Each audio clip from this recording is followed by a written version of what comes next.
So I'll just give it a second, just give it half a beat to make sure I'm coming out live.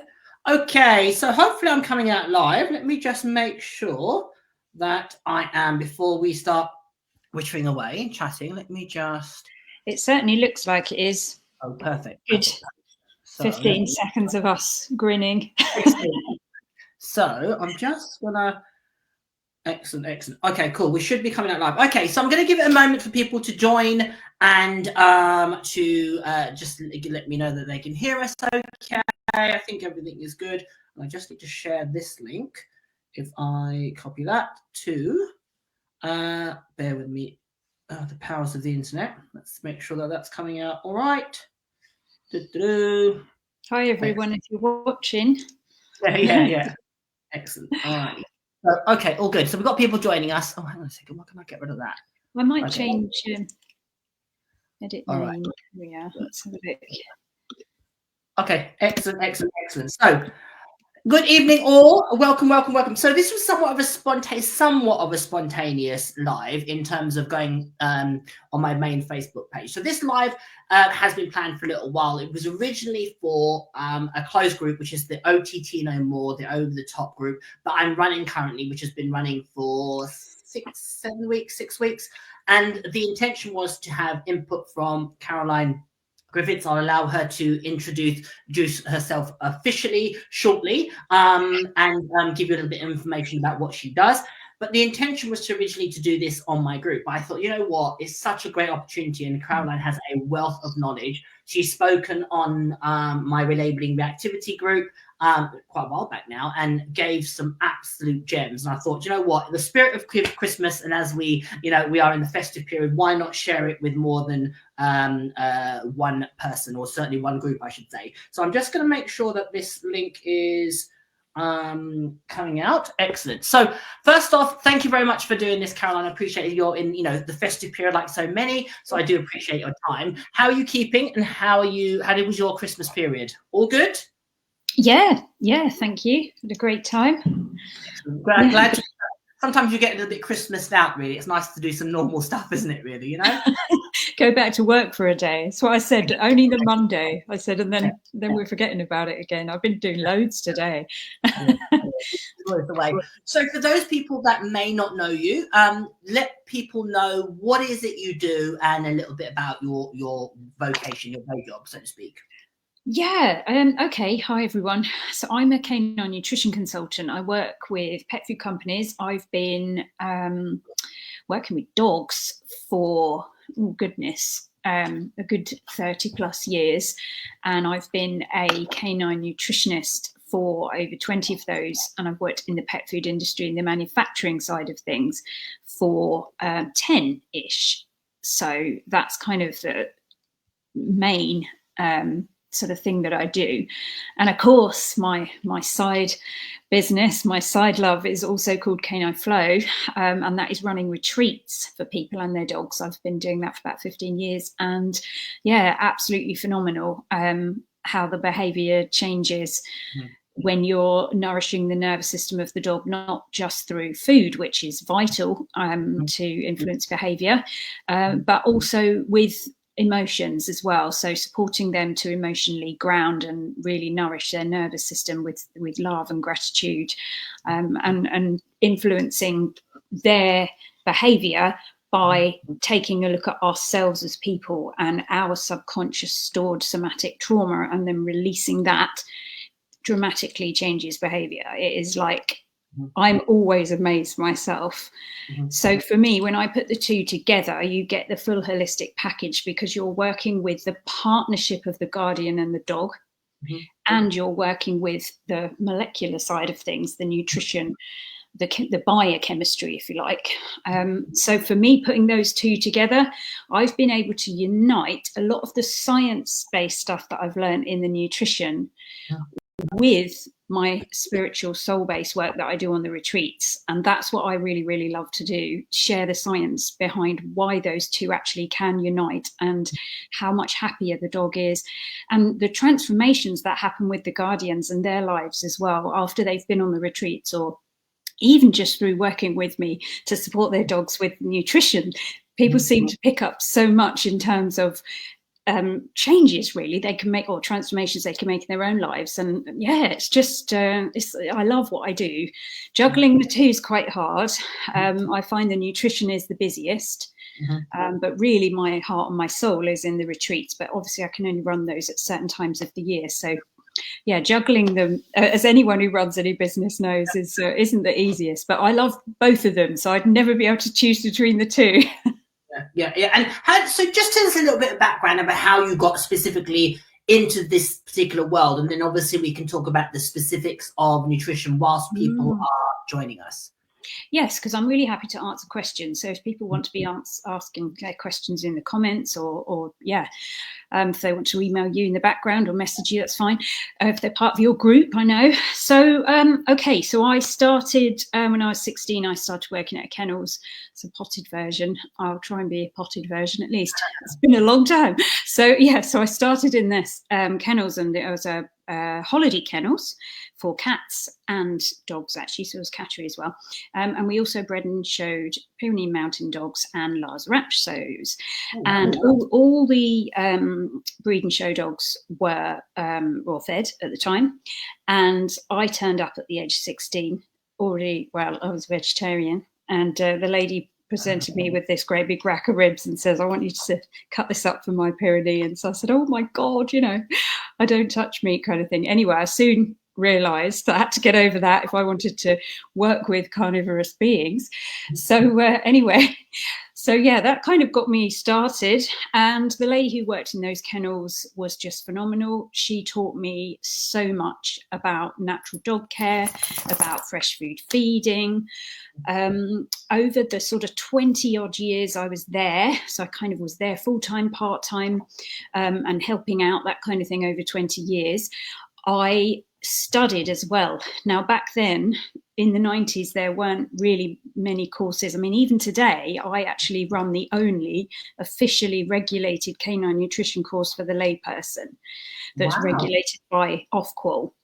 Wow. So it's the only one out there at a level 3 diploma. And back then there was nothing like that. So I essentially trained to be a human naturopath, but I would pester vets all the time, and I'd be researching as best I could. The internet was quite dark then. There was like, you could hardly look on it. There was nothing really there. So yeah, so I used to ask the vets, I used to research, and I'd just find out if it was the same with dogs, really. So I kind of self-taught in that respect. I then wrote a book about dog food and canine biology, which was shown to a vet who read it through, did an introductory part for me as well, like a forward, and then that was published. It was given to a pet food company MD, a big international one, and he said, you need to come and work for me. I want to bring fresh food feeding much further into the forefront. They still had those products, but they were like sidelined really, and he wanted to bring those into the forefront of the company, make those the top product, which he did with myself over 2.5 years, and we really stamped raw in the UK. So this was probably maybe 12-ish years ago. And it's kind of gone from strength to strength. I think it was like 2% of the market was raw and fresh food feeding back then, and now they reckon about 15% or more of the market. Yeah. It's amazing, isn't it? How if you look at even the time that you've been in that world, like, one, to say how certainly raw feeding is such a common place now. It was never, you had tin dog food, you had kibble.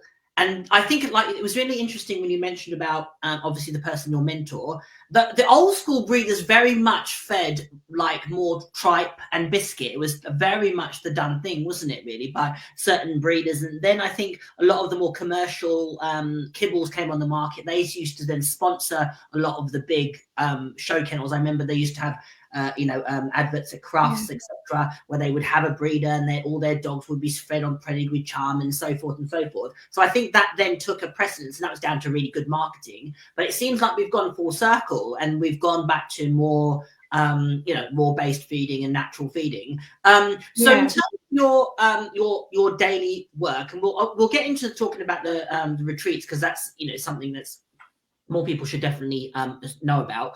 But when it comes to nutrition, obviously your journey into it was initially you stumbled into this world, and now it's very much a passion. What is your, and you mentioned interestingly enough about the two worlds, so the more holistic approach to welfare and versus the science base, and you sort of are the intermediary between the two worlds. How does that work, and how did that come to be? I think just the amount of research I've done, and I've gone, so that's why that happens. Yeah. And I've been able to kind of, sounds like I don't know if that's a good enough answer, but it's like realizations go off, light bulb moments all the time, because you're constantly learning and you want to learn and you're looking for the next thing. And also the more you get into this, it's like things just pop up and you go, oh, okay, I'm going to read that now. Or someone just hands you a study or a book or tells you about something to watch on YouTube, and you end up on another tangent, and you seem to piece things together. I find anyway that the more interested I am, the more those things find me. Yeah, that's amazing, isn't it? How these things, like you say, I suppose it's the universe at work, isn't it, really? So in terms of your, what you do and the conversation originated, I reached out to Caroline. As I said, I'm at the moment, we're about 6 weeks into a course that's specifically dealing with dogs with arousal issues. And some of them are related to sports related arousal issues. Some of them related to behavioral challenges that people are going through. But the course is designed to help people work through a series of lessons that can help them from a training point of view and a behavior point of view. But for me, when you're talking about behavior resolution, whether it be for sports or for domestic pets living their best life, you need to look at things holistically. And there's two distinct areas, in my opinion, that are commonly overlooked. One is definitely pain and the influence of pain and discomfort and the impact of pain and discomfort on behavior. But a massive part is nutrition, and specifically gut health. And I would say that is the next frontier of people considering it. I would say that people now, it's more common practice to consider pain and looking at that as a causation of behavioral challenges, specifically arousal. But I would say, I don't know what your thoughts are, Caroline, it'd be interesting to hear, but nutrition is something that's really overlooked often. And certainly gut health and gut well-being, if you want to call it that, is something that is often not considered. And the impact of diet, i.e. what we eat, influencing our behavior, and the way that we respond, the way that we feel, the way that we are, therefore, emotionally. To me, there's such a missed consideration in a lot of people's engagement or interaction with dogs with challenges. What are your thoughts? Absolutely, that's true. So firstly, what I would say is that nutrition is related to pain, and pain is related to nutrition. And pain is also heavily linked with the biome and imbalances in the biome. There's quite a lot of papers on that now, which can be found online. So yeah, there's massive links there between the state of the gut ecosystem and tolerances to pain, or even the inflammation related to pain, all that kind of thing. So they're really related. And I totally agree with you that we don't see pain in the way that I think we possibly could do with dogs. They seem to hide a lot, as you probably know. Many people have probably experienced with their dogs, especially if you go to a vet. So it's like the least likely time that you're going to find the pain. But also, I think we have this perception that if the dog is in pain, that they're really going to show us. And often they don't, you see. So it only then takes that extra needle in the haystack for something to happen behavior-wise. But so, yeah, I mean, there's links that way. But also, I think just because for me over the years, I think what we tend to do, and it's just a default human thing, is we tend to see behavior as a mental, mind-based, intellect-based activity or action. And I don't believe that it is. I think it's a whole body experience, that the dog feels a certain way, doesn't feel it in here, doesn't analyze in here and then act. The dog feels a certain way, and that body, that whole being of the dog becomes that behavior. It's like a flow of emotion. That's why I call what I do canine flow. So it's a whole body experience for the dog. They're really in that behavior. They're not just like, oh, this has happened, what should I do about it? They live in the moment. So because we sort of imagine behavior is happening up here, or with the dog it would be like that way, I think we forget that actually what we eat that's gone down into the body could have that effect. I think it's just as subtle as that as well, in the background, subconsciously. We're not recognizing the impact that food is having on the dog's homeostasis and their state of being. And their state of being is the reason they respond in the way they do to anything. Yeah, absolutely. And I'd actually say even further to that, Caroline, I would say often people would perceive a behavioral reaction, let's just say a reactive outburst. They look at it as the dog is doing it to be naughty. The dog is naughty, it's aggressive, it's disobedient, and you can fill in the blank. And as you've articulately put, it is often it's an emotional reaction. It's not the dog. Often it isn't the dog consciously saying, "Oh, I'm going to do X because it's the dog doesn't even have that." It's like you say, it's just the dog exhibiting or trying to communicate with us, and that's the bit that I think is often overlooked. And I would say further to that, even often the dog can't help but react in that manner because it is feeling a certain way, like let's talk, if the dog isn't, if its gut isn't, if you've ever had stomach upset, food poisoning, anything like that, you feel like anybody coming into your personal space, trying to make physical contact with you, you become more sensitive to sight, to sound, to touch, to smell, to everything. Your senses are much more heightened. So if somebody, even a loved one, comes up and wants to hug you, it's like, oh no, get off, don't touch me. And it's not because you don't feel affection for them. In that moment, you'll feel so bad physically. The last thing that you want is for somebody to be, in your personal space. Dogs don't have that ability to articulate to us, you know what, my gut's not feeling well, or, and it isn't. The other thing I think is what we often miss with dogs is it can sometimes be the, what we put into their system, or the not being aware of what we put. It can be not necessarily, it can take time to build up, is what I'm getting at. If you're not fed a certain diet, that can certainly contribute. Your dog's health, your dog's gut health isn't in, the best shape. And then the dog it's not that the dog is necessarily in that moment having a reaction because of the dog that comes into it. It's because it just feels awful. It feels, it doesn't feel great and well in itself. So from your experience in what you do, what are the most common problems that you see in your work to do with nutrition? What are the common signs that a dog has a nutritional issue? I would say mostly so itchy skin and yeasts are quite high in terms of consultants, and gut issues, of course, probably come a close second. It depends on the time of year. Sometimes a year you'll get more itchy dogs and some you'll get more gut issues. But they're the top two, really. So pancreatitis comes in with that. And then what we tend to get after that is the situation where there's an expensive veterinary food which has been suggested for, say, kidney disease, and the guardian is looking to see whether there's a different option for their dog that is either better for them or doesn't cost as much. So, I think when they're sort of faced with that bill, they're kind of like, okay, I wonder if there's another way to do this.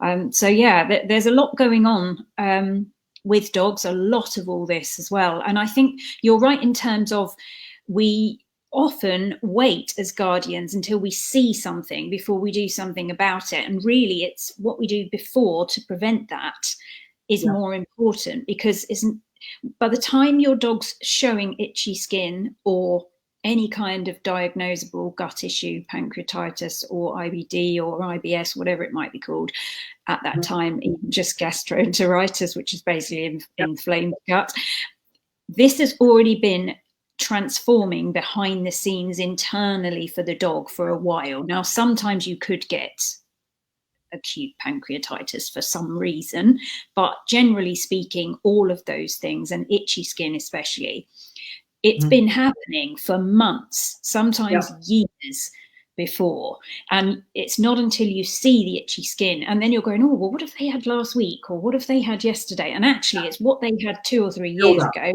and building up right until that time that the body just can't cope anymore. The body says, I need to throw this toxin out via the skin. Now that toxin, if you like, might just be certain hormones that the body can't cope with, that the liver can't cope with. It might be chemicals that are in the food, it might be, but it's more likely going to be something that the body just can't cope with anymore because it's just too full inside. So yeah, we definitely need to be thinking about what can we do to prevent things happening instead of getting to the stage where it already is. What I also see a lot with itchy skin as well is there's groups now, supportive groups on Facebook, which are kind of like good on one hand, but on the other hand, they're often not, because what I see happening is people will ask in a group instead of speaking to somebody like myself, with the presumption that we're going to be like really expensive, and a lot of the time we're not. So they'll try lots themselves first. They might spend lots on supplements. They might spend lots of time doing things like elimination diets, which can go on for months and months. The poor dog isn't getting any better. And really, for me, that we need to stop all that. You need to do that under the guidance of somebody who can really support you. And because what tends to happen then, we blame the food first, and then if changing the food doesn't work, people think, oh, it must be what they call environmental. But actually, and this is a big thing to understand, if a dog has an environmental allergy, it has virtually exactly the same gut issue as the dog that has the food allergy. So it actually makes no difference, apart from avoidance tactics, to know what it is your dog is actually allergic to. What you need to do is work with the dog within, change their biome within, support their liver so that they can clear things more easily and more effectively from their body. So this idea of I must find out the culprit isn't actually doing the dog any good, really, apart from an avoidance tactic, of course. If you know that there's a certain type of barley grass that makes things worse, you can avoid it. But other than that, you still need to do the same thing to the dog. They still need to heal in the same way. The gut biome, the epithelial lining, there's so much needs to change for the dog. So what would that look like then? Okay, so let's just say I come to you and I say, Caroline, my dog, all the summer, whenever there's a change in pollen count, and my dog always has his coat goes really bad, he gets really itchy skin. What would be the process that how would you help me? Would you need to see the dog? Would you need a stool sample? What would be the process you would undertake? So it depends on the dog, of course. It depends each time what the situation is. The idea is to help the dog clean the body out. So you need to help their liver, which back in the 90s and 2000s, it was all about the liver. These days, that's not the first port of call, generally, that a lot of canine nutritionists will go to, but that still is one of the top things you need to be doing, because if you can support the dog to clear themselves, you're going to have a better chance of helping them. It depends on the severity of it as well. So there may be some topical things that are needed, to put on their skin at the time. Whereas for other dogs, it might just be more subtle and you don't need the topical things. But you definitely need to be helping them to clear anything from their body and reach more homeostasis, and also not putting anything in which could compromise that. So the things that compromise the dog's body being healthy are processed food ingredients, sadly. So a lot of the carbohydrate-based foods, those will impact it. Anything that feeds yeasts as well. So sometimes it is vegetables, and there are ways to feed the nutrients that dogs would get from vegetables without feeding vegetables. You can do it with super greens, for instance, which are usually anti-yeast as well, if that's what the dog's got. But you also need to be looking at addressing their biome. You may need to be looking at healing their epithelial lining. So it's going to be things like bone broth. I love bone broth. That's really, really good for helping to do that. So they're simple things, really. But clearing the liver does often get missed out, and that's a bit that I'm really keen to help happen for the dogs. So the biome the biome for pets. Biome for Pets, or Pet Biome, I think she's also got as well as a brand name.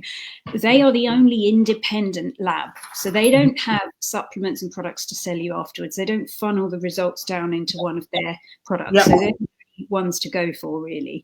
And they will give you a full biome test, and then you get a quarter of an hour with their MD Carol, who will talk to you about what's been found. Certain types of bacteria are more prevalent in itchy dogs, certain types of bacteria are more prevalent in pancreatitis dogs, so all that kind of thing. And she will talk to you about which compounds, usually it's just one plant compound that Carol's had over 15 years worth of experience looking at this data to know what happens to the gut biome when certain plant compounds are added and which bacteria are likely to rebalance themselves. So, you know, you don't have to be giving them loads of supplements as a result of that. But if there's no point just buying loads of probiotics and hoping for the best, because you've got no idea if the dog needs those ones. And sometimes adding those in, if the dog has got too many of them already, which you don't know until you really have a look, it can have a more detrimental effect. So I think it seems like, oh, it's easy enough to start doing an elimination, and it's easy enough to get some probiotics or that kind of thing. But I think there's more to it, really. And because it's happening so much, it's now getting like, oh, well, I tried this and I tried this. And I think generally, I just think people need more support. This is why I've set up the APNC with Katie. So Katie is another pet nutrition consultant that's been in the industry for as long as I have. And we set up the APNC, the Association of Pet Nutrition Consultants, fairly new actually. And what we're aiming for is veterinary regulation for pet nutrition consultants, which would be amazing. So anyone who's an APNC member has been through a mentorship, which means that they are essentially the gold standard of canine nutritionists at the moment in the UK, if not the world. And that, they're going to be veterinary regulated soon too. So yeah, it's brilliant. It's good news. Sorry, go on, Caroline. Go on. No, you know what I was going to say as well is what's interesting as well for the behaviour side of things. I know that interests your group. Is that one of the things that Carol was telling us at the Natural Dog Expo conference last year was that during the lockdown, a lot of her stool samples were coming through and getting higher and higher in a certain type of microorganism, bacteria called Prevotella. So it's like a species of biome. And when dogs have higher Prevotella, they tend to show more anxious behaviours, more nervous behaviours, less calm. And she saw this steadily increase. And now we're at kind of a crisis point with this Prevotella, where she's seeing it in almost every dog, and definitely all the ones that are having the anxiety. So one of the things I'm working with Carol to do is to create what we call an FMT bank, which is a fecal matter transplant bank, so that dogs that have got low Prevotella, which we're on the hunt for at the moment, can donate a sample, which is then in a sense freeze dried. Carol has a great way to do this, which means that you will be able to use this FMT to give this to your dog on their food, and they eat this, and it will help them to rebalance that gut bacteria. Because, some of this anxiety-based behavior is really related to this, and it's so tough to change, even with diet. It's tough to change because. Sorry, go on, carry on. Sorry. No, I mean, that's it. The levels have changed so much, and it started happening. Why does she think that happened then, if it coincided with we don't know for definite. It's just that's the pattern. So I think, because the thing is as well, is we are in an ecosystem, and we forget that as human beings sometimes. We're in an ecosystem with our dog. You know, we share biome with our dog all the time because we're with them all the time. We share biome with those that we live with. We share biome with people in our block of flats. You know, we share biome with our whole street and our whole town and our whole country, and it goes round like that. So there's lots that changes if biome isn't interacting. So She suspects, we don't know for definite, but we have discussed that it could be because we stopped interacting as much. And so it limited the biome's ability to adapt and change and grow and evolve, essentially. Oh. And I know we saw, I mean, there was lots of, coverage of how ecosystems across the globe changed because of lockdown, and there wasn't the level of pollution and activity, etc. So it must have had a knock-on effect to, you don't even think about these things, do you? And how that then trickles down to our dogs, and therefore, as you said, the biome, and how then that trickles down to their gut health. And like you say, it's really, it's one of those weird things that you go like, you don't consider it. You wouldn't even consider that until it's such a prominent thing, and something specifically in your industry. I mean, I would have no knowledge of that data, as I would draw the conclusion, it must be as a fallout of lockdown, and not that it's a physical thing that's going on with our dogs. That's incredible, isn't it? This is it. I mean, we sort of understand that the lack of socialization would have had an impact on them, but we don't realize exactly the extent that it can have an impact on them, not just emotionally, not just on a learning and development side of things, but actually physically with their biome as well. It's had an impact on them. That's quite, when you actually, that's a real had a light bulb moment as you said that. You go, you wouldn't consider, you have, now when I think about it, now you've highlighted, you go, God, that's so obvious.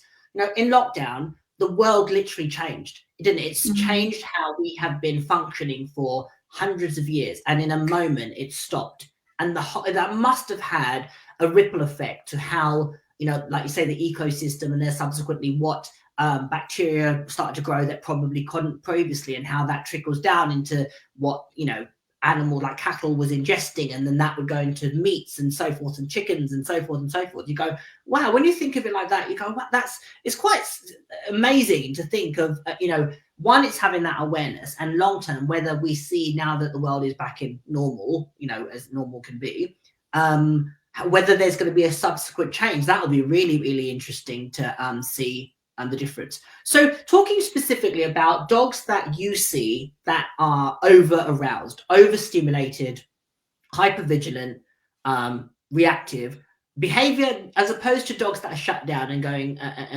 maybe withdrawn, what would you say are the common causes of dogs that are over-aroused, that are showing nutrition wise, or just what I've seen in the last 15 years of running my retreats? I've probably got more to say from that side of it than nutrition.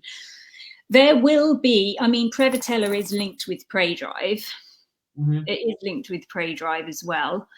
But mainly it seems to be, mainly like dogs that can't cope being around other dogs, dog-to-dog aggression, or what we think is going to be aggression, as you're calling it. This higher arousal around it, anything that triggers that response in the dog. Nutrition wise, I think that really you do need to get the gut biome sorted. Now, there may be that there's some somatic stuff going on for the dog as well, and they may need to be considering their gut and the inflammation that might be going on there, or any joint inflammation, in which case nutrition is going to play a role in that. One thing we do now know, and it was brought back to me again, because having been involved in it for so long, you sort of read things and you take them on and you know them and you practice, and as a consultant you don't quite know how you know all this stuff, and then someone says, oh, have you read this? Or what happened is my student produced this fantastic literature review as her final essay, which was so amazing, and I read it and went, oh my God, I totally knew that and forgot that. Now what she actually showed is that, do you remember when everybody used to talk about carb loading for calmer dogs? Yeah, this was a thing, and it still is in some of the behaviour world, that it's related to tryptophan release. And what she showed in this literature review was just how little actual science is involved in this. So the studies were biased. They were funded by high carb kibble companies. Price. That was like, wow. And they also, the other studies, anything she could find where it's being discussed, any other sort of citations, if you like, they weren't actually published studies. There was only that one published, which was funded by the High Carb Kibble Company. She then was able to show that how they hadn't taken any notice of the other variables. So a variable, for instance, that the dogs in the kennel situation would have potentially calmed down anyway, the longer they stayed in that one particular kennel and the more settled they got in that one particular environment and got used to the noises and the sights and the smells around them. So things like that, the variables weren't included, in which case that's probably why they never actually published those studies. So they were more sort of speculative and initially observational. They weren't an actual study. So yeah, completely debunked this. She did a presentation for myself and the rest of the students on this debunking the sort of carb loading. So what we do know is that carb loading a dog is not going to calm them down long term.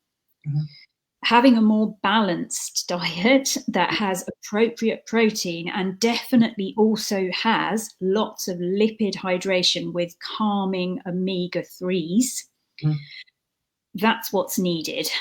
Also nourishing their nervous system, so B vitamins, magnesium, these kind of nutrients need to be considered as well. So you can do all that with a fresh food diet. It's incredibly hard to do that with a processed food diet. It really is, because they have lots of inflammatory fats just by nature of how they're cooked, and the fact that omega-3 isn't even on the adult guidelines to be called complete. So the guidelines for a processed food are not complete themselves.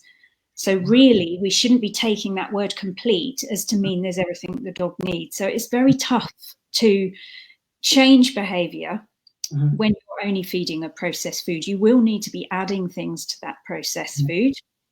It just, you have to give them everything they need to nourish their nervous system. One of the things, just on that note, is one of the things I loved about when I spoke to you last was you had a really realistic perspective of people have their choices of food. Some people choose raw. Obviously, you and I feed raw. Some people choose not to, for whatever reason. It might be economical, it might be financial, obviously it might be their belief system. For whatever reason, you were what I loved about your talk was you were very non-judgmental. Do the best that you can was your essential take on it, and obviously try to be as informed as you possibly can about what you feed your dog. So on the note of, on that vein, obviously, you know, a lot of foods don't have the missing factors that are going to make a difference. How can people that are watching this, one is, how can they figure out what their dog is lacking? How are they going to start the process of unpacking what can sometimes be a huge puzzle? How are they going to go about doing that? For example, you know, I feed my dog X kibble. He's really showing consistently over aroused behavior. You know, I'm gonna be a little bit let's just say I feed a dog food with brightly coloured little chunks in it that you can get from most supermarkets. What is your advice to me? How am I going to figure this out, Caroline? So you need to go up the ladder really from that. And any step up the ladder is going to be better, but for different reasons. Now, until you get to the ladder, what I would call the next best thing to raw, which is fresh cooked food, so a homemade dinner or one of these ready-made, lightly cooked, fresh whole foods. Until you get to that, or raw, there are going to be certain things that are missing. It doesn't matter how much you pay for that processed food. It doesn't matter what the marketing says. They do not have everything a dog needs, because they only have to adhere to certain guidelines, to use that word complete. So there will not be enough omega-3 for that dog. So you have to find a way to add omega-3. Now, the easiest way to do it is with sardines in spring water. Now, some people might not want to do that, so you can use algae oils. But these are the things we know about. So we know that they're not in the food, and they're also not in the food because of the temperatures it's cooked at as well. So we also know scientifically that they address the nervous system balance. So we know that with kids. I mean, Dr. Patrick Holford, I mean, he's got books and books and books about how it affects the cells, and their cells don't work any different to ours. We also know that companies like Limp Bells have got reams and reams of science about why adding an omega-3 supplement onto a processed pet food supports the dog for behaviour, for health, for all sorts of inflammatory conditions. So the science is there, the knowledge is there, and it's not in the food. So you definitely have to be adding that. Then comes the minerals. So magnesium's the top one, top nerve nutrient, but also other nutrients like selenium and zinc. All of them, really, to be fair, but because they all kind of work in a synergistic fashion, but these are like the top ones for that. So they are often added in, because they're not in the food by the time it's been cooked, they're added in, and they're often added in synthetically. And I've seen some really, really well-marketed brands using oxide versions of nutrients, and they're not absorbable by the dog. So they're in the food, tick the box, but they're not getting in the dog. So you need to be adding something like, it's like a super green, like wheatgrass, which is anti-yeast, by the way, wheatgrass, Corella. There's a really great super green by the Dogs Lounge. The Dogs Lounge have like a multi super green, and that's it's just packed with minerals, all the minerals that won't be in the dog food. Vitamins are much easier to put in the dog food, especially the fat soluble ones, and especially if you're adding in the omega fats, because they're like the transportation for those around the body as well, so they're going to be more likely to get to where they need to go. Now, the type of vitamin, especially vitamin D, that they add can impact it, and sometimes vitamin E. So it's when you talk about unpacking it, it's incredibly difficult to do. Nature did that for us. So we have to kind of have an understanding of what might not be in a processed food. And this omega-3 situation isn't even just, as I said, there's kids involved. It isn't even just dogs. There's so much science behind how children can be supported by eating more omega-3s, and ourselves as well. So, it's that part of it, I think. So you definitely have to add some of the omegas. You definitely have to add some super greens. You may find that eggs are supportive for extra choline as well. So extra protein. There's so many things you could add.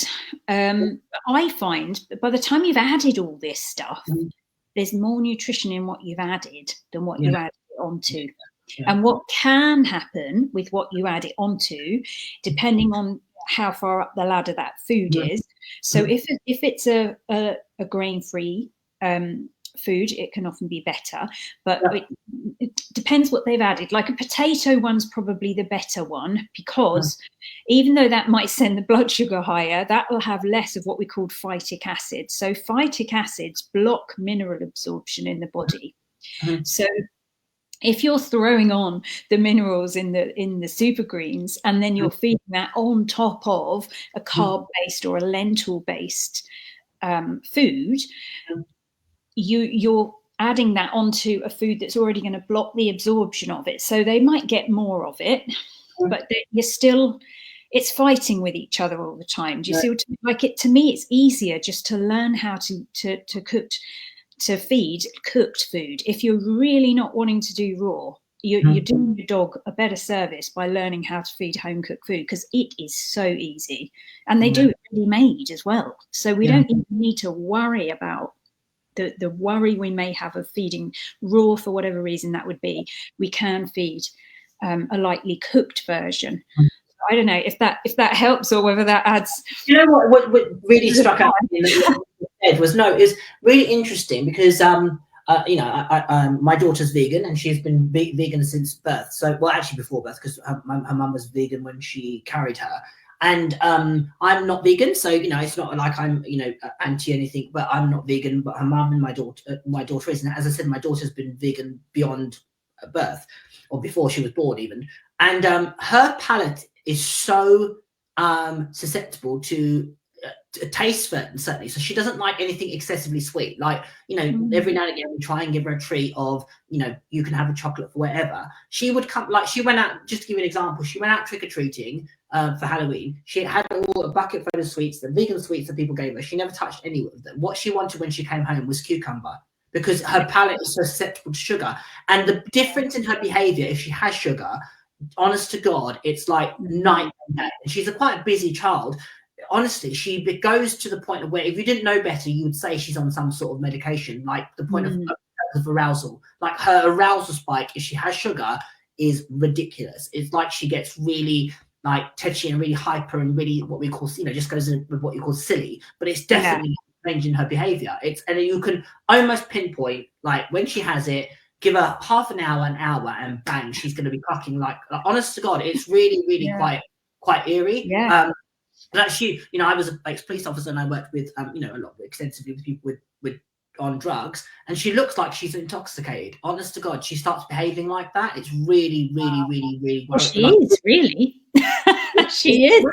Yeah, and it makes you then question, doesn't it? Saying about the amount of research that they've done into what we feed children. You know, it would be like giving your kids 7 days a week McDonald's, like, you know, and then wondering why you're seeing a shift in their behavior. Well, we don't seem to make that connection with dogs. So you mentioned earlier, because obviously I don't know whether how many people would be aware of, Caroline referenced, you know, there was a real, what we say, a push, marketing, whatever, to that if you increase carbs in your dog's diet, it's going to make them calmer and more amenable. And that was a you know, a tactic that was used, should we say. And obviously Caroline has mentioned that's been dispelled, and we now know is been debunked. How about the thoughts of dogs having excessive protein? So a really high level of protein in their diet. Does that lead to an over-aroused dog that's going to be hyper and running around like a headless chicken? The only way that could happen is if you're feeding processed food. Because in a fresh diet, the moisture and the lipid hydration are not going to let that happen. You'd have to dry the meat and take them out. I mean, when you go and eat a T-bone steak, you pay 30 quid for at a restaurant, it's still about 60 to 70% water. So that can only happen on processed food. So effectively what we're saying is, if we feed dehydrated protein at too high levels, will it cause problems? Well, that's like a no-brainer. Of course it would do. But then you have to say, well, what do we class as high protein? So it's going to be on an individual dog basis. And what the issue isn't the fact it's high protein. The issue is it's dehydrated protein with no lipid hydration, so no omega fats, which we know are scientifically proven to support calm behavior. So they have, you know, you've given too much of the problem and taken away the answer. So yeah, I can see that.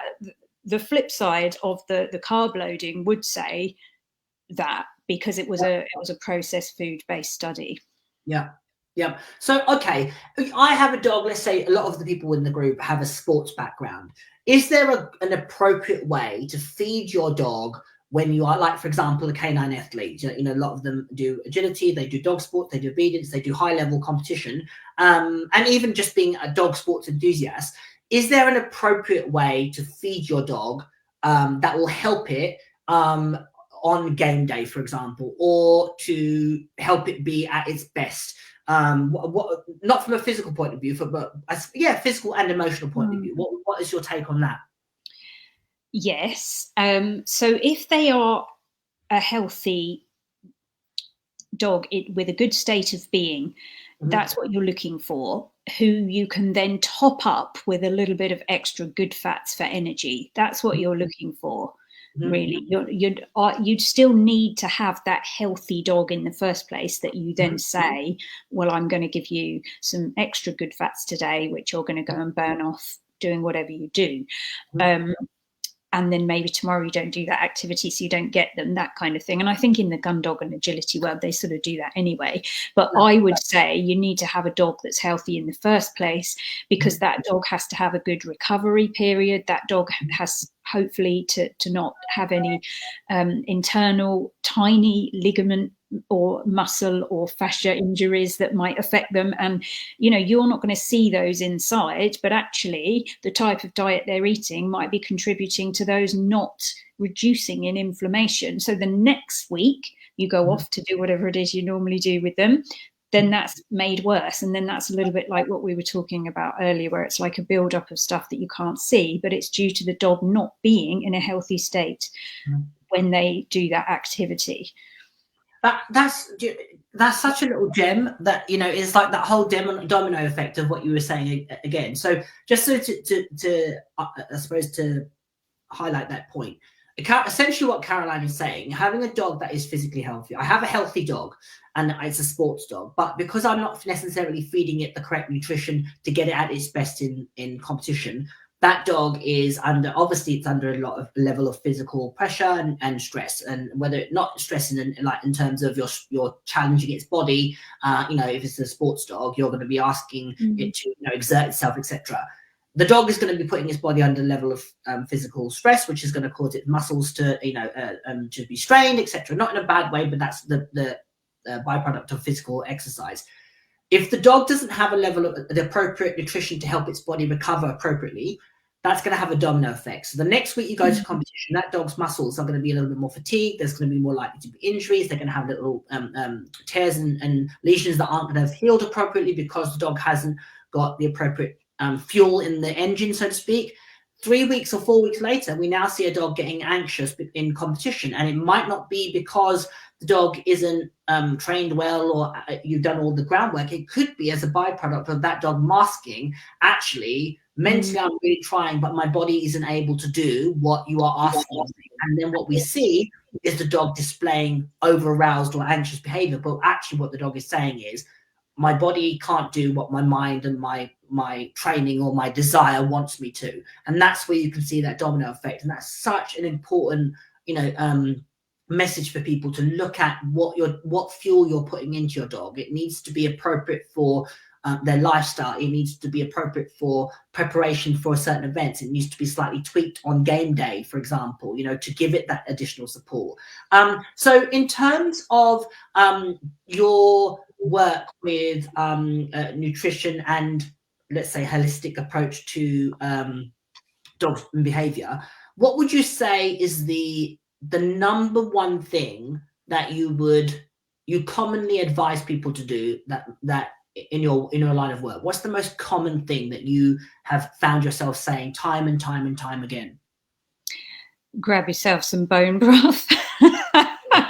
Bone broth. I mean, if people don't want to swap from the processed food because they're worried about the dog's gut, bone broth. If people have got an itchy dog and don't know what to do for the best initially before they speak to an APNC consultant, get some bone broth. I mean, it just is so healing internally for them, and especially if they're on dry food, it really, really is. So yeah, that would be like my number one thing that I tend to find, or have a biome test as well, but also not just have the biome test with Biome for Pets, but to have that 15 minutes and really pick out what it is you've got to do and ask for help, you know, because we are here, people that aren't extortionately expensive and have got kind of 20 odd years experience. We are here.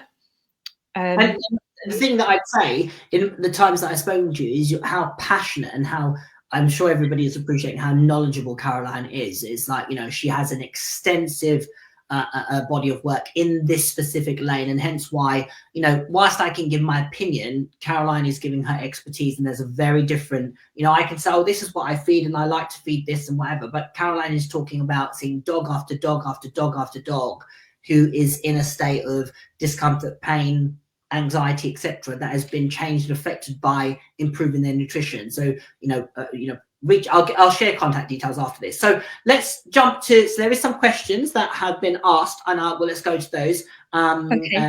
And we'll see how we get on. Okay, so let's have a quick look. Oh. So a question was asked from Janet Wilson on the OTT No More group. So she said she's unable to make the live, but she Let me just read this. But would be interested to know, sorry, I'm unlikely to be able to join the live, but I would be interested to know what I can add to Chino's Chino's her dog. I think he's a Malinois. Low purine diet. His behavior definitely changed, as in he became more food obsessed, trying to even lick the kitchen worktop within weeks of starting it. But being on allopurinol and possibility of urinary stones restricts us. I use cooked chicken and turkey along with broccoli, carrots, eggs, or frozen strawberries and blueberries added to his diet in the form of treats and kongs. He's currently on Purina urinary kibble. Does that make sense? Did you get all that? So he's definitely lacking in anti-inflammatory fats. This is the kind of situation where, if you work with an APNC consultant, they use something called the Small Animal Clinical Nutrition Book, which has the guidelines for ailment-based foods as well. So one of us could recreate that Purina food. Okay. Funny that I want to clarify with Janet that I'm talking about Purina, a brand, but she's also on a low purine, which... Yeah. So I hope those two things it just so happens it's called Purina, I think. We could recreate that in a fresh, either lightly cooked or raw, balanced diet for that dog, which would mean that all the other things that are missing from a processed food would be present in the bowl, but the food in the bowl would still match the guidelines, the nutrient guidelines, because there'll be certain things, apart from the purines, if the crystals are involved, there'll be certain things that are reduced. Sometimes it's magnesium, without knowing it more, it's difficult to say, but we can match that essentially. That's what we train our APNC consultants to do. So there's no need for him to be on that processed food. And the other thing we have to understand about processed food is, and this is certainly the case in the UK, is that at the moment the EU only permit one type of calcium to go into any and every type of processed food. Okay, no matter what the brand, right down here, right up here, doesn't matter. You can only add calcium carbonate as the calcium source. So that's chalk. So it's the least bioavailable type of calcium. So there is a pandemic of dogs that are calcium deficient. There's got to be, because this is not bioavailable. It's not. And all the highly bioavailable ones, they were taken off the permitted list around this CJD? Creutzfeldt-Jakob disease and mad cow disease time, because they may have been related. As far as I can get of some kind of reasoning behind it, but essentially they're only allowing that one type of calcium in. So that's something else we need to consider as something that isn't even in our dog food. So then we think to ourselves, well, what about the calcium phosphorus balance? Well, yes, it will be balanced in the bowl. Doesn't mean it's going to be balanced in the dog. So there's so many different things that we need to consider. Processed food has its role initially for ailments like that, just for peace of mind sometimes for the guardian and the vet, because vets are not trained in nutrition. This is why they will hand you the bag of food, because it's easier for them that another brand has done it for them. So they want to help. They want to help, but there's got to be that they can't obviously understand that, and that's biochemistry. So it's I find it amazing that there is such a strong veterinary push behind processed food, whereas when you go to the doctors, first thing they tell you is, well, make sure your kid's eating loads of fresh fruit and vegetables. It's complete. They're the only health professionals fully pushing, except for the ones that don't, fully pushing processed food. It's fear-based, and I totally get that, because it's like, oh my goodness, this dog needs to definitely have low magnesium because he's got a certain type of stone. Well, we definitely need to give him that food. I get that, but you don't have to do that just with that processed food. You can do it with a different type. So sorry, probably went off onto a passionate No. And on that note, so one of the things that there's more questions. I'm going to come back to this. One of the most common arguments people have is they're concerned about their dog getting, things like salmonella, bacteria infections, and their Okay, so that's easy though. Come up because they could just feed lightly cooked. There's no need to avoid whole foods. Mm-hmm. Secondly, there's only ever been 2 big worldwide studies on pathogen transmission, and the 2 studies, one, the results of transmission, foodborne transmission, was rare. The other one, foodborne transmission, was low. So the fear side of it will say to people, oh, there's bacteria in there, so it's got to be a problem. And the science has only ever said it's not. We've had no science that says the transmission is a problem. So this is another exciting project I'm doing this year with Carol. And what we're doing is we're going to have all these dogs. It's going to be all organised, and we're doing it properly so we can publish it. And we're going to be feeding them and swabbing them. And then we're going to be testing that saliva afterwards to see which of the salivas, whether the kibble-based dogs, whether the tins as well, because obviously that's a different way of feeding, and the raw, who has the most amount of salmonella. Because so far, Carol's preliminary data shows that dogs that eat processed food have a higher amount of bacteria in their mouths because periodontally their bacteria is not as healthy, so their teeth are rotting quicker. Wow. So, yeah. That'd be really interesting to see the outcome of that. That would be really interesting. It will be. Okay, so we digress, but I just wanted to get that in because I know that's such a common thing that people are concerned that their dogs are going to get. You're right. And it's what puts them off. And this, I want to just reiterate and stress that this is not about saying you must. This is about saying to you, here's some options to consider. Here's some information, and you can tell that Caroline absolutely knows her stuff. Here's some information to consider if you have a dog with a current behavioural challenge that you may want to look. You've done the training, and you're in the midst of training, you're working on behaviour modification, you're working through a course like the OTT No More process, but there's a missing link. There's something that you feel I'm just not hitting that final difference or making that final difference.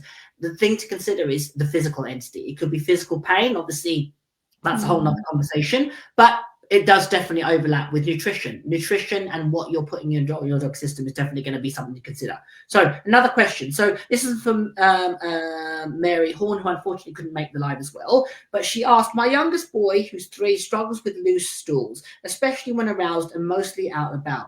Sometimes I'll see he's about to lose it in the middle of training session. Oh, sorry. Usually if we're training with others, it's hard to tell if it's stress in the cause or the result of a tummy trouble. Even at home, he sometimes just seems uncomfortable. He had Gardia badly when he first arrived, and this was during COVID, and it took a year to get it dialed in. Poultry seems to make it worse, so he's mainly on beef, raw, and fish kibble. We tried a huge number of things, different probiotics, calming supplements, different diets, Imodium, etc. We're seeing a Chinese herbalist acupuncturist in January. I would love to help. Would love any help to getting him more comfortable. Great question. Did you get all that, by the way? Yeah. So he's got an underlying gut issue, and then what the gut tends to do if there's any period of stress that comes in is that it will do a flush through. So that's probably what's happening when he's in that training and he's panicking and he has the loose stools.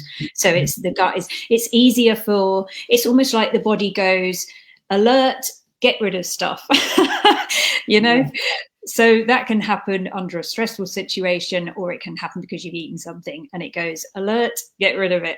So that's just a flush through happening, but it's because of something underlying. I would imagine the medication or either the Gardia, and the reason the Gardia was there in the first place, plus the medication given to clear the Gardia, because wormers, I have come to the conclusion, the antithelmintic properties must do damage to the gut, because I have had dogs I've worked with for months and we've completely cleared their itchy skin. And then later on, they'll say 6 months later, they'll say, oh, it's come back. And I'll say, well, what's changed? I wormed them. And that's all that changed. But that ecosystem has been altered again, and the biome gets affected as well. So I would imagine that you need to go back, really, I would say, Mary, to when this started and how can you heal the gut lining. And definitely I would move away, because I suspect the reason you're giving the fish kibble is partly because the protein is an easy one for him, and also because you think it's high in omegas, which it's not. That's all marketing, because they get cooked out, so it's in the original food before it's made into the kibble, but it's not actually in the final product. So yeah, I would look at his food, see if you can get him onto something fresher, and bone broth as well. I was just going to say, do you think bone broth would help that dog? Yeah, bone broth would definitely. Bone broth would. Even just adding bone broth initially to start with would make a difference. But yeah, it's so difficult to just give the answer on this kind of. I mean, I'm happy to give what I can, but I want to help. Now, what I will do is, obviously, I'm going to share details with people watching of Caroline if you want to reach out to her for further information, because obviously there's only so much Caroline can give via somebody's assessment. It needs to be lots of questions and to and froing, but I will give contact details. More questions. So I'm just mindful of time. So are you okay to go I love for a couple questions? I'm fine. Okay. I like answering questions. Okay. So Laurie asked, I'm struggling with gut issues and very itchy skin in my 7-month-old pup, who's had a lot of OTT behavior, has spent most of his life trying to figure out how to help him.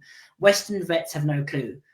So excited to get information. Where do we sign up? So, and she further asked a question: homemade bone broth or commercial? So 2 questions there from Laurie. Any thoughts about that? So getting her dog's gut health under control and itchy skin. Any thoughts? They're all going to be linked. They will be linked. I would go to Biome for pets or Pet Biome. Don't go to the Biome with a number at the end. They're the ones that have got the supplements and they channel you in. They mean well, but you don't get a proper diagnosis, really. Just looking at this as well, it's all going to be linked. It's so linked, it really is. The behavior, the itchy skin, the gut, it's all part of the biome and the health of the gut and the liver. And the liver as well. It would need some support. So I don't think switching this often with a young dog like this, switching them on to fresh food, whether you start with lightly cooked and move to a later date, that's fine. But just the switch is often enough to heal the gut, because the body can cope with the food better.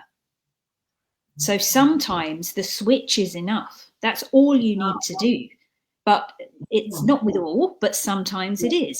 So coupled with also some bone broth and some other supplements that might need to be put into place to support the dog. Again, it depends. You have to have a proper conversation. But homemade bone broth or commercial, it depends which commercial. Homemade is a lot cheaper, and you can put in apple cider vinegar or herbs that you might want to add in, safe for dogs and that kind of thing. So homemade is always great, because also you can put loads of love into it, and you can really put your good emotions into that as well. So on that follow-up note, because it's another question that's come up, there's one in between and I'll come back to that, which is, have you a recipe for bone broth? I don't, but there's loads on YouTube. Just make sure they're for dogs. Okay. They're so you don't really need a recipe. You just need loads of bones in a slow cooker. Yeah, you don't really need a recipe as such. But if you look on YouTube, there will be people showing you how it's done. It takes hours. Yeah, Excellent. It's easier than you think, though. Excellent. Okay, so going back to another question. So Rachel, oh gosh, big question. So Peg has seasonal skin allergies where she starts to scratch her eyes. My vet says to advise antihistamines. As a young dog, she ended up on steroids. These work, and I stop as soon as she stops any symptoms. The vet thinks it's probably an environmental trigger. There are a lot of fungi in the woods which coincide with her reaction. She's fed Eden kibble. I struggle with raw, but having read ultra-processed people, I do wonder, will raw food help, or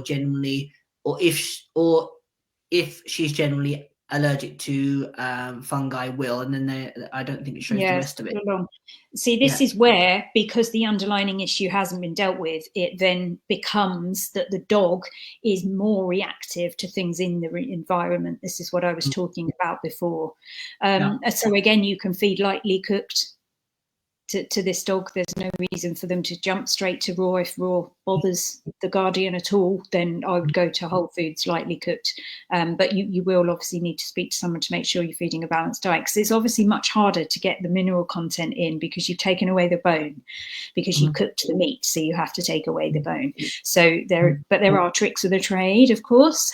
So yeah, I would say, can you bring that question up again? Just double read it. Yeah, of course. Yeah, go for it. Oh yes, so the antihistamines, So I would say this is going to be something that's been going on for quite a while. Because it's seasonal, it can appear that there's an external trigger, but actually the whole year there's something going on internally with the gut, I would say. Very good. Yeah. That's good. So definitely worth considering. That's a good one. Good. Thank you, Rachel. So, where are we up to? Oh, Laurie just added, he's been in raw food his entire life. That was interesting. Okay. Mm. That would be interesting then. So we need to see, the thing is, with these young dogs, this is where the biome imbalances come in, and often switching to fresh food addresses the balance, but it doesn't always do it, especially the latest sets of data that Carol's been getting. There's been such huge shifts that you do need to find other ways to support them. This is why we're looking at doing the FMT, because it's just different now. Since 2020, the food is not doing everything, but also there's tweaks you can make to a raw food diet as well. So the dog can be on grass-fed, grass-finished meat, which is tons better than industrially farmed. Certain proteins as well, which you don't necessarily need to do an elimination diet to find those out. So there will be things to do, and certain plants. So yeah, there'll be ways to support the dog. Definitely. Very good. Okay, let's Jen C. Okay, she said, I cook my own food. I use either beef or something. Kangaroo. Oh, I get from a fresh meat supplier. I add veggies, beetroot, kale, carrots, sweet potato, veggies. I add the bone broth while I'm slow cooking. Is this okay? I should be adding bone broth after cooking.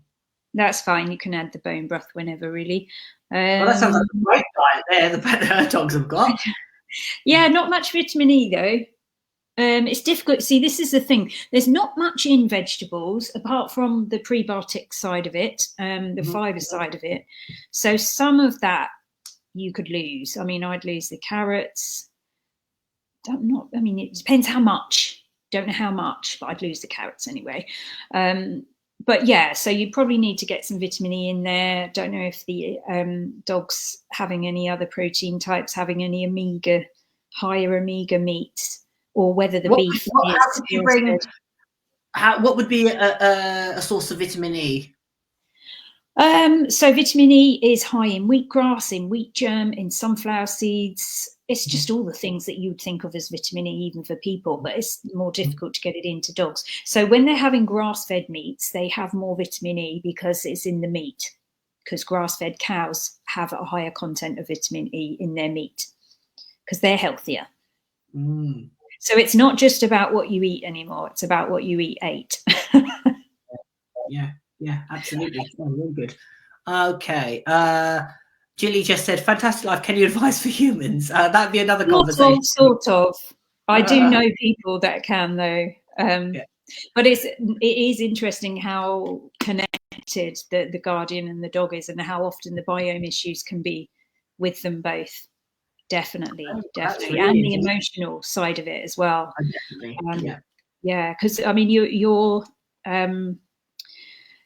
so I'd like to tell people about the Natural Dog Expo, but I'd also just like to throw in my my penny's worth, if you like, about what I've found over the years about highly aroused dogs since running my retreats. And I don't know if you've ever read the book. The closest I've come to anyone describing what I do, but it's not what I do, but it's the closest, is Kevin Behan's Your Dog Is Your Mirror. Right. Have you ever read that, or hasn't? I don't know if anyone's I haven't, but I will do. I'll pick it up. But yeah, so I don't like his techniques, but he's essentially talking about how we nourish the nervous system and how emotions are like an energy flow, which is what I've always seen in dogs, is that a dog that's got this, it's almost like their background level, their state of being is more full of emotion and full of what I would call something that's ready to flow, like a vital life force. And it is so full that they are, when something triggers them, it all comes out in a rush. Now, what I found is that by helping a dog to be more resilient to the emotions that they're feeling, they don't have this pent up emotion that then comes out in a rush in certain situations. And I suppose, in a way, you could make this akin to some of the ways some people talk about children and even us, I suppose, as adults. But we have our brain that can justify, and you'd like to think the brain would step in and be like, that's not morally right, punching that person, whereas for the dog, they so live in the moment. They're living and breathing this feeling that's come up in them so strong that it has to be grounded out of them. And that's why I love enrichment so much, which I'm sure you do get people do. But I don't think people realize quite how important enrichment is, and I don't think they do enough of it, even if they're thinking that they're doing it. Because for me, a dog is feeling grounding, and most of the time they're going, who can I give my energy to? Oh, you'll have my energy, or you'll have my energy, you'll have my energy. And puppies are worse because their vital life force flow is really full. And for me, when they're given a chance to ground their emotions, they are calmer in general. And that's what I think we seem to miss. So that's one part of it, is allowing a dog to ground their emotions out. And if we're walking down the road and we're not allowing them to sniff because we're in a hurry, they're not grounding. They're taking that emotion with them, and it's come up to be ground, and then come around the corner, another dog, whoa, all that emotion. It's like a magnetic force. It's that strong. The Institute of Heart Math have proven that the emotions can be measured 3 foot away from the body. They're like a magnetic charge, and they're measured from the heart. So they're like a magnetic charge around you. This is why people say, I can feel when you're fed up, I can feel when you're angry, or I can feel when you're really happy, or your laughter's infectious, or all this, because they literally can. And the dogs have the biggest heart per body mass of any creature walking the planet. So they're like magnets of emotion walking around. Is it any wonder then that the magnetic charges are going to want to go towards something? So for me, it's supporting the dog to do something with those charges of emotion that come up inside them. So, and also to prevent those charges of emotion from building up in the first place, which obviously food helps with that. Then addressing any pain they might be feeling will be helping with that. But I think also how we are around them is a massive part of reducing the charge in the dog, because we have it in us. So it's like the calmer we can be, consciously but subconsciously, what's going on for us, and this is what's in Kevin's book as well, is amazing. Like, we carry as human beings so much guilt inside us. We carry so much historical sadness.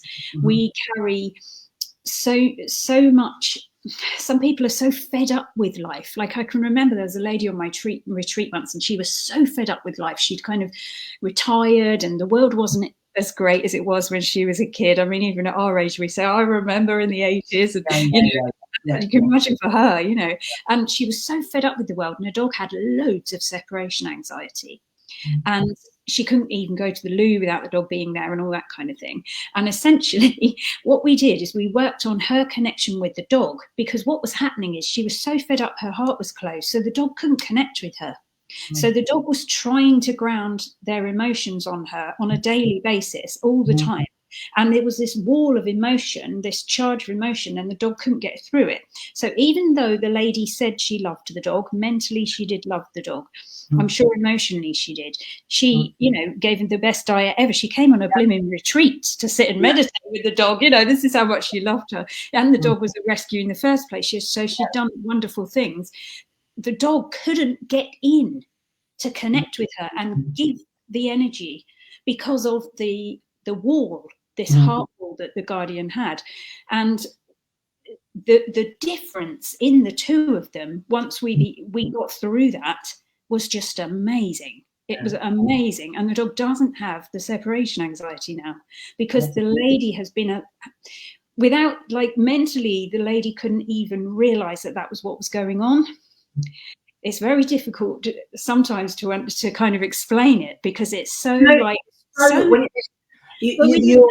training. You're speaking so my language. I think I have more conversations now with people about the relationship they have with their dog and trying to unpack that, and possibly the trauma that they brought into it, and looking at the relationship and looking at their connection. I always say to people, dogs are hardwired to sync up with your emotional Wi-Fi. They are meant to do it, and that Bluetooth connection can sometimes be what's causing and helping and hindering the dog overcoming a challenge. Certainly with anxiety, or certainly with dogs that are over aroused, that's a huge part of it.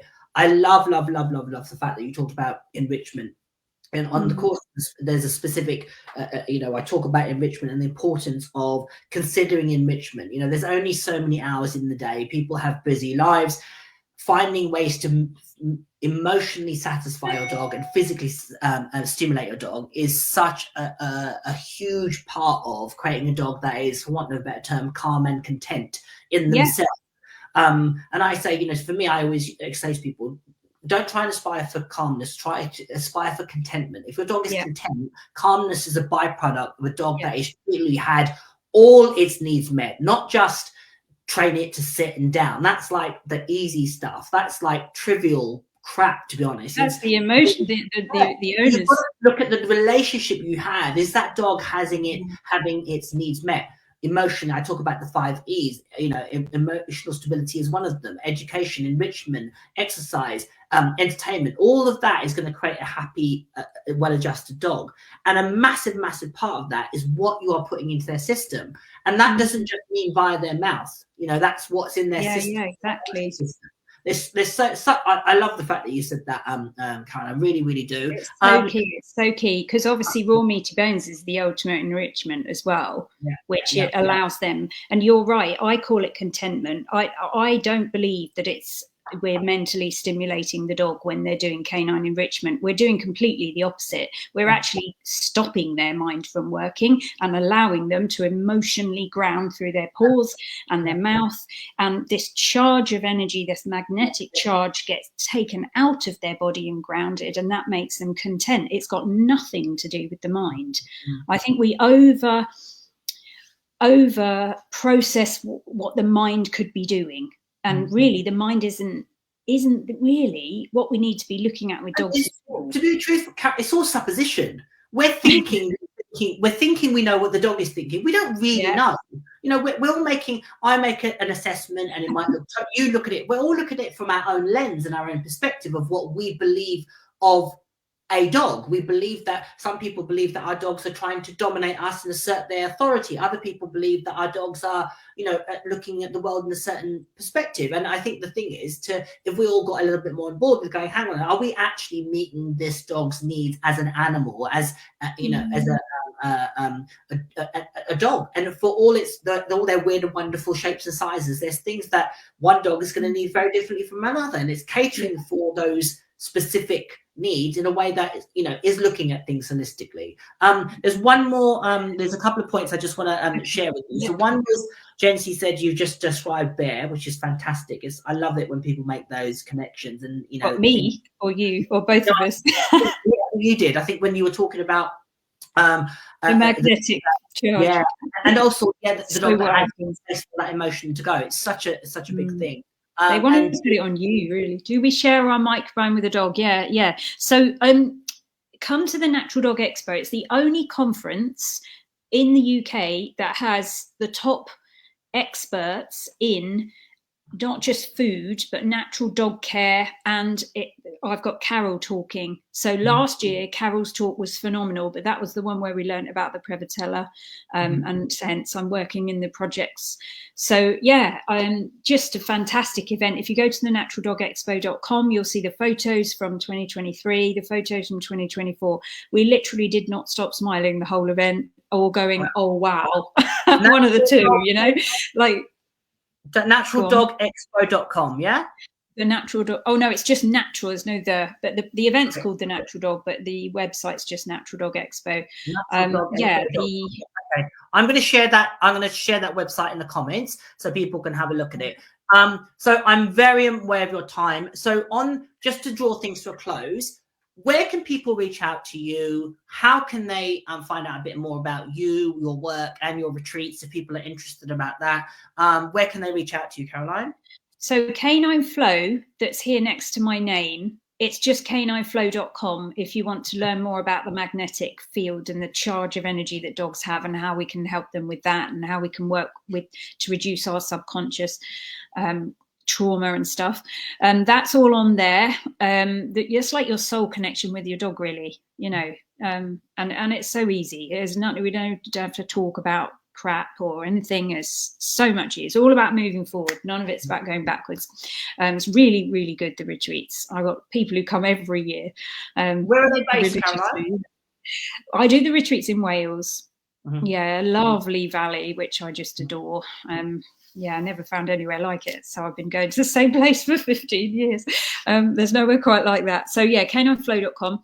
APNC to find a consultant, or see my individual website to find a consultant, book a consult with me, and not one of the APNC. APNC are like people that have been mentored by me and Katie. So they're just as good as us, really. But you're going to have to write this one down. So mine is Canine Holistic Science Academy. Canine Holistic Science Academy. So that is my level 3 Ofqual regulated diploma as well. If you want to take the Canine Nutrition level 3 diploma, you can. You get to learn. Caroline? Yeah, it is. Yeah. Scienceacademy.com. Yeah. Okay, cool. You get to learn with me. I'm starting that again in March. Excellent. Canine Click. I've shared all those links in the comments. Hopefully people pick them up. Caroline, it's been fantastic. The time just goes like that. I just love listening to your knowledge, your passion, and the fact that you have dogs at the forefront of what you do. Thank you very much for your time. It's been absolutely fantastic. If you want to find out more about what Caroline does, reach out to her, obviously independently of, my premise is always about lifting all ships. And if you can get help for your dog and its challenges with Caroline in your corner, then have at it, is what I say. Whatever you're doing, have a fantastic new year, everybody. Be safe. Looking forward to sharing lots more with you in 2025, and certainly open the doors to OTT no more if it's something that you struggle with your dog. Thank you again, Caroline. It's been absolutely fantastic. Thank you. Thanks for having me. My pleasure. All right. Bye, everyone. Bye.